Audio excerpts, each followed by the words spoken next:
અટાણે ગીત કેવા આવે, બેબીને બોનવીટા પીપડાવો, બેબી મૂડમાં નથી. હવે હા, બાપુજીએ 75 લાખનો ખર્ચો કર્યો ને બેબીને મૂડ ન આવે તો ઇન્જેક્શન દેવા બેબીને, હવે દવા પી લેવી પડે બાપુજીએ આમાં. ભાઈ હવે મૂડ છે ના હોય. આ અત્યારના છોકરાઓમાં જોવા મળે, મૂડ નથી. મને આપણે નાના હતા, મને 40+ આખી એક જનરેશન અહીં મારી સામે બેઠી, એને પૂછો તો એના નાનપણમાં કોઈ દિવસ મૂડ જેવો કે મને અત્યારે ડિપ્રેશન જેવું લાગે છે, આવું કોઈ દિવસ હતું? આપણા બાપુજીને ભાળીને આપણને બધા ડિપ્રેશન વયા જતા હતા. ખાલી બાપુજી શેરીમાં એન્ટ્રી થાય, ડિપ્રેશન ગામની બહાર વયું જાય. મારી વાત જેને સાચી લાગી હોય, જેને ઈ જ તાલી પાડજો.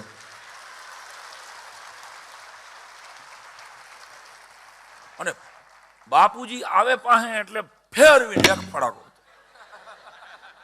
આમ મારતા. તને માર્યા જ હોય બધાને. યાદ કરો, આપણા બાપુજી આપણને મારી અને પછી શું કહેતા ખબર? રોતો નહીં નગર બીજી મારીશ. આ અલ્ટિમેટ હતું ભરતભાઈ. આવું થયું હતું ને તમને?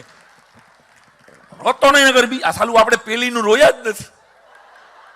આપણાથી ક્યારેક જે હિબકે ચડી જાય, પુરુષો જે હિબકે ચડી જાય છે ને કારણ વગરના, એનું કારણ કે આ બાપુજીની પેલી ઝાપટનું રોયા નથી.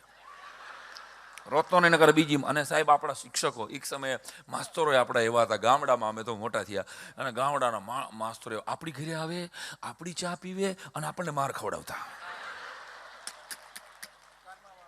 અને કાનમાંથી વાળ દેખાતા હોય, ખબર છે? માસ્તરો બધા આપણને રાત્રે સપનામાં આવતા. આપણને ક્યાં ડોરેમોન કે એવું ક્યાં હતું તે દી? આપણે માસ્તરો જ આવતા, નરભે શંકર ને દલપતરામ ને આવડી મોટી પાપણ ને ખાદીની ધોતી ને જભો ને કાળી ટોપી ને હાથમાં છત્રી ને અરે સાહેબ ટિપિકલ માસ્તરો. તો કહેવાનો અર્થ, અમારી અમરનગરની પ્રાથમિક શાળામાં અમારે એક સાહેબ હતા ને, હાલો એ છોકરાઓ ગુજરાતી કાઢો. આને કેમ કાઢ નાખવાની હોય? ગુજરાતી કાઢો, સબ્જેક્ટ કાઢવાનો ગુજરાતી. અનુક્રમણિકા એટલે ઇન્ડેક્સ, ઇંગ્લિશ CBSE ની પેઢીને કહેવું પડે ને ભાઈ. એ નકર અનુક્રમણિકા ને મણિકર્ણિકાની બેન સમજે પાછી. ઓછી ઉપાધિ છે અમારે કાંઈ યાર. ચાલું કેટલું ધ્યાન રાખવું પડે તમારા લોકોનું. CBSE વાળા છે ને જે, એક CBSE વાળા બેન છે ને, ગાંઠિયા લેવા ગયા કે હાલો અંકલ મને વેનીલાના ગાંઠિયા આપો ને, વેનીલાના ગાંઠિયા આપો ને. એટલે કંદોય છે ને કે બેન તમે CBSE માં ભણેલા છો ને? કે oh my god, how can you know that I'm a CBSE student? કે બેન ઈ વણેલા ગાંઠિયા અંગ્રેજીમાં લખ્યું છે. ગાંઠિયા વણેલા જ હોય, વેનીલાના ન હોય. તો મારો દીકરો ઇંગ્લિશ મીડિયમમાં ભણી ગયો ને તો બોર્ડ બદલાવતો ગયો, મારે ઉપાધિ થઈ ગઈ છે. આ ગાંઠિયા ખાવા આવે છે ને એના કરતા આ પૂછવા આવે છે કે વેનીલાના ગાંઠિયા કેટલા? ક્યું કીધું? ગુજરાતી. ગુજરાતી કાઢો કાઢો, બધાએ ગુજરાતી કાઢી. મથાળા, એને ઇન્ડેક્સને મથાળા કહેવાય. આપણે પેલું હોય ને એ આપણે બે માર્કના જોડકામાં પૂછાતું, જો કોઈને યાદ હોય કે મારી આંખે કંકુના સૂરજ હાથમાં કોણે લખ્યું? તો કે રાવજી પટેલે. આ પૂછાતું. હિમાલયનો પ્રવાસ, કાકા સાહેબ કાલેલકર. ખબર છે? આવું કવિ કે સર્જકનું નામ પૂછાતું.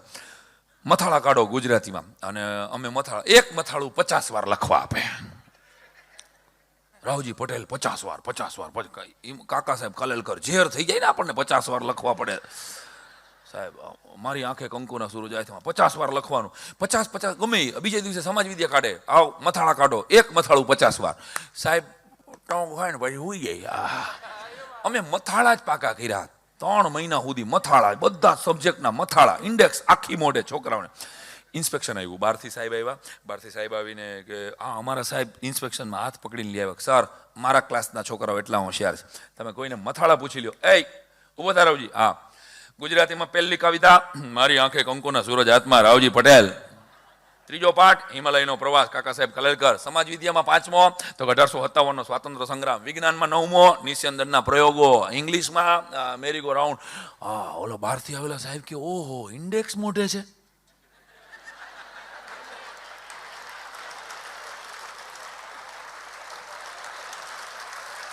આખો ક્લાસ એક ગ્રેડમાં પાસ. અમને તો પૂછો, ઇન્ડેક્સ સિવાય કઈ નથી. અમને તો જે હાલત કરી છે. અને તો એ ભણી ગયા. આપણા બાપુજીને બહુ ચિંતા જ નહોતી. યાદ કરો, આપણી ઘીરે દાદા અને અને ભલું થાય આપણા દાદા લોકોનું, 4 ફયું ને 4 કાકા ને.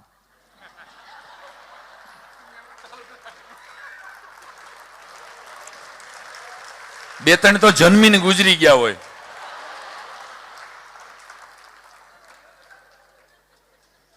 જાગો ગ્રાહક જાગો. ઈ તો બાને જ યાદ હોય, હા અમારે મોટો એક જન્મીને મરી ગયો તો. કોઈ આખું રેશન કાર્ડ માં ન હોય. તો ઈ અવડા મોટા ખાનદાન હતા ને ભાઈ, એટલે અટાણે થોડીક આ વસ્તી લાગે છે, કુટુંબ લાગે છે ને જે તમને. એને કોઈ દી એવું વિચાર્યું જ નહીં કે 3 છોકરા છે તો ચોથાની ફી નું શું થશે. આપણે હાવ વેવલાક થઈ ગયા ક્યાં ગયા. એક દીકરો છે બસ બાપા, હવે માતાજી દીકરો દઈ દીધો ને, પણ આને કોણ દે?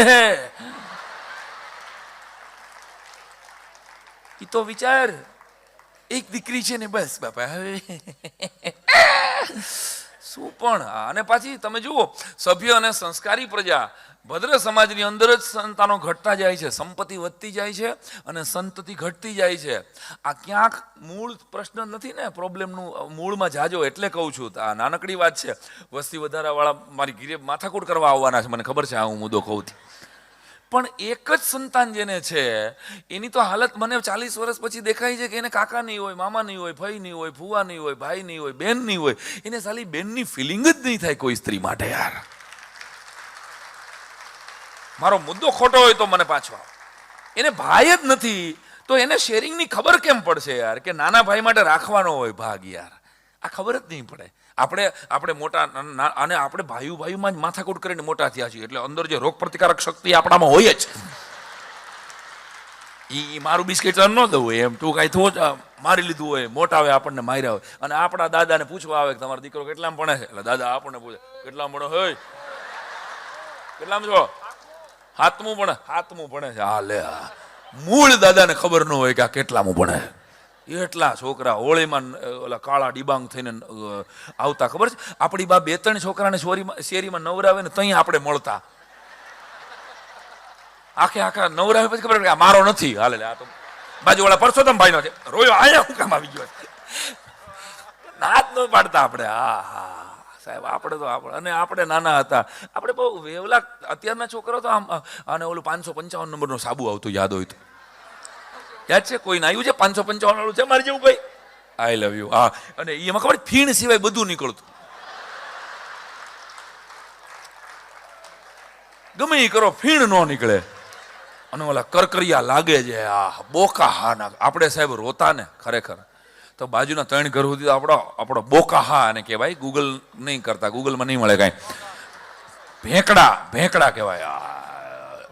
એવા ચીચોડા નાખ્યા છે, ટીટોડા નાખ્યા. બાજુમાં ઘરવાળા કેવા આવે કે અમારી રીટાને જોવા આવે છે, તમારા છોકરાને શાંત રાખજો. કારણ કે કોકની હગાયું તોડાવી નાખીને એવા તો ભેંકડા તાણતા આપણે. આટલું રોતા આપણે, અને પૂરી દિલથી. હા, અને પાછા આપણા બાપુજી એમ કે ના એ તો રોવે તો ફેફસા મજબૂત થાય. લે આપણે મૂકી દેવા. આપણા આંસુની બહુ કદર કાંઈ કોઈ ન કરી. એટલે શું થયું કે જો એક આખી પેઢી મેદાનમાં રમીને મોટી થઈ, એટલે એ નિષ્ફળતા સ્વીકારી શકે છે. અમિતાભ બચ્ચન ABCL માંથી ઊભો થાય છે, અને સુશાંત સિંહ સુસાઇડ કરી લે છે. બોલિવૂડમાં આવા કેટલાય કિસ્સા છે. આનું કારણ કે એને નિષ્ફળતા સાથે ડીલ કરતા શીખવવામાં ન આવ્યું કે બેટા સફળ થવું છે બધાને. અહીં બેઠેલા તમે પણ તમારા સંતાનોને સફળ થવા માટેનું જ ગ્લોરિફિકેશન આપશો. બેટા સફળ આમ થવાય, આમ થવાય, આમ થવાય, આ રસ્તો ઓલો રસ્તો. પણ નિષ્ફળતા અત્યારે શું કરે એ ખબર જ નથી. એટલે જ્યારે એને કોઈ 15-20 વર્ષ, 22-25 વર્ષે એ કોઈને કદાચ પ્રપોઝ કરે છે, પેલી છોકરી કે છોકરો ના પાડે છે, ડિપ્રેશનમાં સીધો ટીંગાઈ જાય પંખે. આપણે પંખે ટીંગાણા છીએ, પણ પંખો તોડવા હાટ. આરામ જો કોઈ દી મરવાનો વિચાર આવ્યો હોય તો.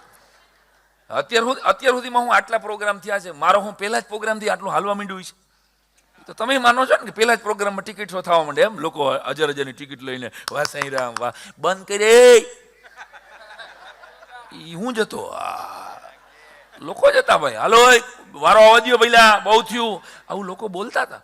રાજેશ ઠક્કર કરીને એક વ્યક્તિ અહીં બેઠા છે, જેને પહેલો ટિકિટ શો અહીં કરેલો. એક તાલી બનતી છે એના માટે. મુસાફાઈક અને રાજેશભાઈ પહેલો ટિકિટ શો મારો વિપુલ પારેખ, આ 2-3 મિત્રોને લીધે મુંબઈમાં આવવાનું ગમતું હતું. તો કહેવાનો અર્થ કે 15 મિનિટ મને બરાબર યાદ છે રાજેશભાઈ, બરાબર ને, 10 થી 15 મિનિટ બોલવાનો મને. શાહબુદ્દીન સાહેબ હોય, હરસુરભાઈ હોય, વસંતભાઈ હોય, અને એમાં મારે ખાલી 10 મિનિટ મારી જગ્યા. એ હાજી લોચો છે અવાજ બહુ કરી ગજાનંદ તે તો આટલો બધો 15 મિનિટથી મેળ પડ્યો હતો. હવે 3 કલાકે ઠેઠ 27 વારે વારો આવ્યો તો હું એને વસૂલ કરવાની કોશિશ કરું છું. તો વન લાઇનર જોક જે તમે કહેતા હતા, બાળપણની વાત આપણે પછી કરીએ, પણ પહેલાં 1-2 વાતમાં હું ભૂલી ન જાઉં એટલે મારે યાદ કરાવી છે કે મિથોસ કહેવાય. આમ તો ગીતો જેટલા તમે સાંભળ્યા છે એ ગીતો, કવિતાઓને, ગુજરાતી કાવ્ય પંક્તિઓને મેં અડધી કહી દી છે, અડધી તમે સાંભળી છે, મેં એમાં અડધી લગાડી છે. દાખલા તરીકે તમે મનોજ ખંડેરિયાની પેલી કવિતા સાંભળી હશે કે ક્ષણોને તોડવા બેસું તો વર્ષોના વરસ લાગે. ગુજરાતી સાહિત્યની આ હાસ્યકૃતિ છે. પહેલી વાર આ પ્રયોગ કરી રહ્યો છું તમારી સામે. તમને ગમશે તો તમારા ભાઈ, ન ગમે તો તમારા જ ભાઈ, કારણ કે આપણે વેચેલ માલ પાછો લેતા જ નથી. ક્ષણોને તોડવા બેસું તો વર્ષોના વર્ષ લાગે. એમાં મેં બીજી લાઈન જોડી છે કે ગાળિયા નાખવા બેસું ખાલી 2 મિનિટ લાગે. ઘાયલે કીધું છે કે કાજળ ભરેલા નયનના કામણ મને ગમે છે. વાહ વાહ તો કરો, તમે તો કરજો જ, નગર આ તો છે જ મારે. કાજળ ભરેલા નયનના કામણ મને ગમે છે, જે કુંવારા રહી ગયા એનું ડાપણ મને ગમે છે. બીજી લાઈન મારી હાથે બનાવેલી છે ભાઈ. કાજળ ભરેલા નયનના કામણ મને ગમે છે. વિવેક તું બોલજે, તું તો કુંવારો રહી જ ગયો છો. જે કુંવારા રહી ગયા એનું ડાપણ મને ગમે છે. કલાપી કહે છે કે જ્યાં જ્યાં નજર મારી ઠરે ત્યાં યાદી ભરી છે આપની, અને વગર દસ્તાવેજે વેચી જમીન કોકના બાપની. હાસ્યની દુનિયામાં પહેલી વાર પ્રયોગ થઈ રહ્યો છે, તમે જે માણી રહ્યા છો. જ્યાં જ્યાં નજર મારી ઠરે ત્યાં યાદી ભરી છે આપની, અને વગર દસ્તાવેજે વેચી જમીન કોકના બાપની. અને જલન માત્રી લખે છે કે રમાન જિંદગીના પૂરા થાય તો ઘણું છે, હવે ઘરમાંથી જૂની નોટું નો ઝડપાય તો ઘણું છે. અને જુદી જિંદગી છે જનાજે જનાજે. મરીઝ સાહેબ કહે છે, શાહબુદ્દીન સાહેબ તો મારા તમારા બધાનું ગૌરવ છે, પણ એ પછી મેં એનું મિથોસ કર્યો. જુદી જિંદગી છે જનાજે જનાજે, અને જુદા આંદોલન છે સમાજે સમાજે. જુદી છે તમાકુ મીરાજે મીરાજે, અને જુદા છે પતિદેવ અવાજે અવાજે. અને રમેશ પારેખ લખે છે કે સાંવરિયો રે મારો સાંવરિયો, સાંવરિયો રે મારો સાંવરિયો, બેઠા બેઠા ગામનો ફેરવે ગરિયો. ગરિયો એટલે ખબર ને, ભમરડો. અને અવિનાશ વ્યાસ લખે કે મારી વેણીમાં 4 ફૂલ, મારી વેણીમાં 4 ફૂલ, બેન ઈ જ તમારી ભૂલ. મગજ ન લગાડતા, ખાલી અત્યારે સાંભળી લેજો. આવું શું કામ એવું ન પૂછતા મને કોઈ. મારી વેણીમાં 4 ફૂલ, બેન ઈ જ તમારી ભૂલ. અને ગણી દેવાલ લખે છે કે દિવસો જુદાઈના જાય છે, એ જશે જરૂર મિલન સુધી, અને પછી પગ બાંધીને લઈ જશે પીધેલા ને પોલીસ સ્ટેશન સુધી.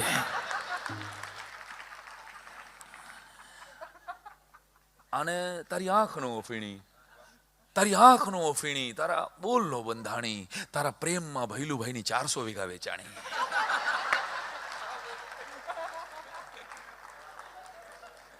અને પાન લીલું જોયું અને તમે યાદ આવ્યા. વાહ તો કરો યાર. પાન લીલું જોયું અને તમે યાદ, પાન લીલું જોયું અને તમે યાદ આવ્યા.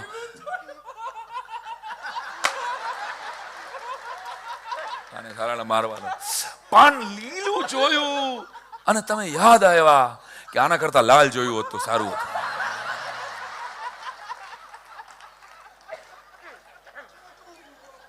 પહેલી વાર, you are the first audience.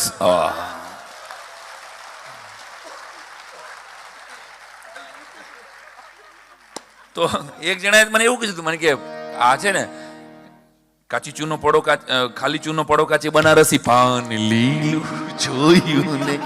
એને આગળનું વધારે કે હરિન્દ્ર દવેમાં આપણે પાછળ કઈ ન સુધારો કરાય, પણ આગળ તો કરાય ને.